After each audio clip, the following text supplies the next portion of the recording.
우리는 참 멋진 세상에 살고 있어요. 기사를 읽고 정보를 찾고 사실을 확인하고 빠른 구글 검색을 통해 모든 것을 이해하려고 노력하죠. 우리의 정신은 항상 수많은 과정을 거칩니다. 때로는 일일이 챙기기가 어려울 정도죠. 하지만 요점은 이겁니다. 우리가 읽은 것이 사실인지 정교하게 꾸며진 거짓말인지 어떻게 알 수 있을까요? 글쎄요. 알아낼 방법이 몇 가지 있어요. 1번. 인지적 편견을 경계하세요. 인간으로서 우리는 우리가 접하는 정보를 통해 세상이 어떻게 돌아가는지 이해하려고 합니다.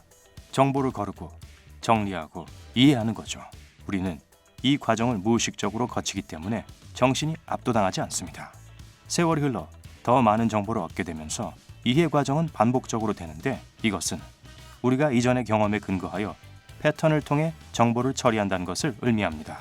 우리가 접하는 정보를 단순화하기 위해 우리는 때때로 지름길을 택하는데 이것이 우리를 잘못된 길로 인도하기도 합니다.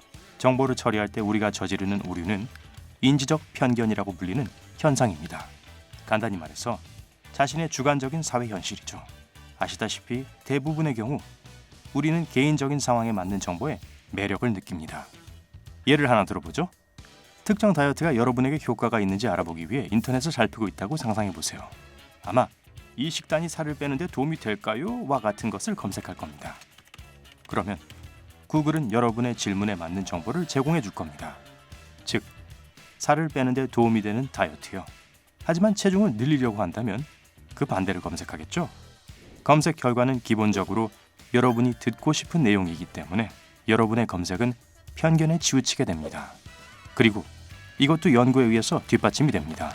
오하이오 주립대학의 연구원들은 온라인에서 뉴스와 기사를 얻는 학생들이 현재 자신의 주관적인 관점을 지지하는 내용을 선택한다는 것을 발견했습니다. 네스호 괴물의 이야기를 예로 들어볼까요? 1934년 미디어에서 이 괴물의 사진이 돌아다녔습니다. 이 이야기는 빠르게 헤드라인이 되었고 모든 사람들이 그것을 믿었습니다. 1994년이 되어서야 한 남자가 잠수함 장난감으로 만든 모형일 뿐이라고 고백했습니다. 만일 네스호 괴물이 존재하나요? 라고 구글을 검색하면 네스호 괴물의 모습이 나타날 겁니다. 2번. 드러나지 않은 부분에 신경 쓰세요. 고객 서비스에 종사해 보신 분들은 아마 이 사실을 직접 경험하셨을 겁니다. 누군가의 외모가 매력적이고 미소를 짓거나 눈을 마주치는 것과 같은 긍정적인 비언어적 신호를 줄 때 그들은 말보다 여러분에게 더 많은 영향을 미칠 수 있습니다. 그래서 때때로 눈을 마주치거나 매혹적인 사진만으로도 아이디어나 제품에 관심을 갖게 됩니다. 이것은 전문가들이 후광 효과라고 부르는 것인데 실제로 인지적 편견의 일종입니다. 알다시피 우리가 매력적인 사람을 만났을 때 무의식적으로 그 사람이 지적이고 능력이 있다고 가정합니다. 언론과 영향력 있는 직업에 종사하는 많은 사람들은 그들의 외모와 비언어적인 신호를 조종 도구로 사용하여 상대의 신용을 얻고 그것을 자신들에게 유리하게 사용합니다. 하지만 여러분이 다른 비언어적 신호에 주의 깊게 관심을 기울이면 누군가가 믿을 만한지 아닌지를 알아낼 수 있습니다. 인간 거짓말 탐지기로 알려진 폴 에크먼은 신체 언어, 미세한 표정, 그리고 목소리의 톤을 통해 거짓말을 탐지하는 기술을 터득한 미국 심리학자입니다. 거짓 진술을 할 때 사람들은 눈 깜빡할 사이에 발생하는 미세한 표정을 짓는 경향이 있어서 그것이 말 뒤에 숨겨진 진실을 드러냅니다. 눈살을 찌푸리거나 얼굴을 찡그리거나 눈썹을 축혀 올리는 것일 수 있습니다. 형사들은 신문할 때 이런 기술을 사용하는데 정확도가 80%에 달합니다. 3번. 논리적 선전. 칼 융은 사람이 아이디어를 갖고 있는 것이 아니라 아이디어가 사람을 갖고 있다 라고 말했는데요. 이것은 선전과 왜 우리가 그것을 믿는지를 설명해 줍니다. 선전은 일종의 편향적인 의사소통의 형태로 사람들에게 영향을 주고 어떤 믿음을 지지하도록 하게 만드는 목표를 갖고 있습니다. 선전은 거의 항상 사물을 객관적으로 보지 못하는 지나치게 열정적인 사람들에 의해 진행됩니다. 세상에는 수많은 선전의 예가 있지만 그중 한 가지로 달걀과 베이컨이 어떻게 미국식 아침 식사가 되었는가를 모르고 계실 겁니다. 1920년대 프로이트의 조카이기도 했던 에드워드 버네이스는 마케팅 천재였습니다. 그는 심리학을 이용해서 사람들에게 특정 상품이나 아이디어를 사도록 설득할 수 있었습니다. 그의 마케팅 전략은 당시 부진했던 베이컨 판매를 늘리기를 원했던 비치넛 포장 회사의 관심을 끌어들였습니다. 에드워드 버네이츠는 버터 바른 토스트보다 더 든든한 아침 식사가 미국 대중에게 더 도움이 되는지를 의사들에게 물어보는 아이디어를 가지고 있었습니다. 어떻게 했는지 아세요? 그는 원하는 답을 얻기 위해 교묘하게 질문했습니다. 첫 번째 의사에게 그렇다는 답변을 들은 후 5,000명의 의사들에게 같은 질문을 한 다음 베이컨과 달걀이 미국인들에게 이상적인 아침 식사라는 연구를 신문에 소개함으로써 베이컨 판매를 증가시켰습니다. 내일 아침에는 베이컨 어때요? 여러분도 아시다시피 연구에 따르면이라고 하면 여러분은 그것을 믿을 가능성이 더 높습니다. 왜냐하면 정말로 연구된 것처럼 보이기 때문입니다. 하지만 때로는 연구 결과가 잘못 해석되는 경우도 있습니다. 따라서 읽은 내용에 대해 확신이 서지 않는다면 연구를 찾아서 나름대로의 결론을 내리세요. 4번. 정보의 근원이 중요합니다. 토니 밀러는 정보의 시대의 무지는 선택이다 라고 말했는데요. 정확한 정보를 어디서 찾아야 하는지 알고 있다면 그 말은 사실입니다. 여러분이 계산기로 계산을 하고 있다고 가정해보세요. 방정식에 잘못된 숫자를 입력하면 올바른 결과가 나오지만 여전히 답은 틀립니다. 같은 원리가 우리의 뇌에도 적용됩니다. 만일 어떤 사람이 모든 정보를 타블로이드 잡지에서 얻는다고 가정할 때 그 사람의 현실에 대한 인식은 잘못된 것으로 가득 차게 될 겁니다. 인터넷이 잘못된 정보로 가득 차 있다는 것은 비밀이 아니며 요즘은 수동적인 읽기나 듣기만으로는 충분하지 않습니다. 정확한 정보를 얻으려면 깊이 조사를 하고 교차 참조를 해야 합니다. 그래서 사실을 밝히려면 의심스러운 부분에 대한 모든 정보를 얻기 위해 다양한 자료를 참고하세요. 제가 인터넷이 잘못된 정보들로 가득하다고 말했다고 해서 먼지투성이 백과사전을 펼칠 필요는 없습니다. 왜냐하면 백과사전이나 신문도 온라인 데이터베이스로 이용 가능하기 때문입니다. 버튼을 클릭하기만 하면 됩니다. 5번. 피에르 셀린저 증후군에 속지 마세요. 모든 종류의 정보에 접할 수 있다는 것은 더할 나위 없이 놀라운 일이지만 온라인에서 마주칠 수 있는 그럴듯한 속임수를 잊지 마세요.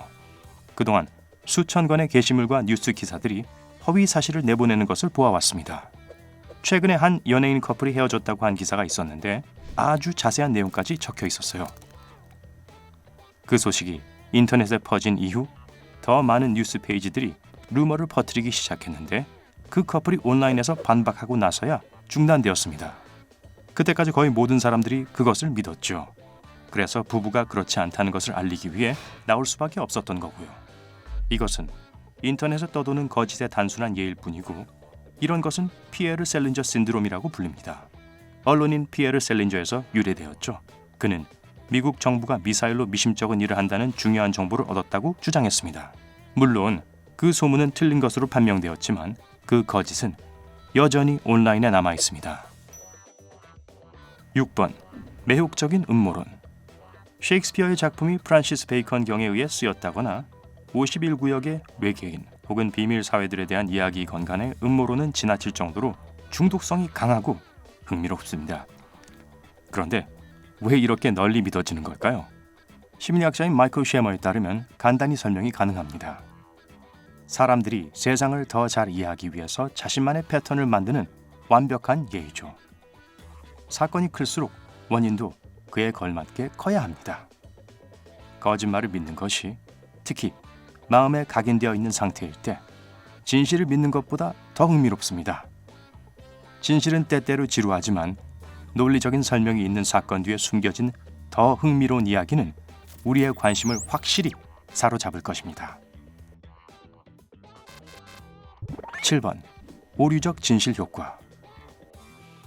하니벌 렉터가 밥을 저녁에 초대했어요 라고 말했을 때 아니 이게 아니네요. 그는 실제로 우리는 매일 보는 것을 탐한다 라고 말했는데 인터넷 세계에서 이것은 우리는 매일 보는 것을 믿는다로 번역됩니다.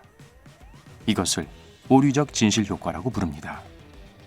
이 용어는 1977년에 만들어졌고 우리가 반복적으로 노출된 정보를 정확하다고 믿는 경향을 묘사합니다.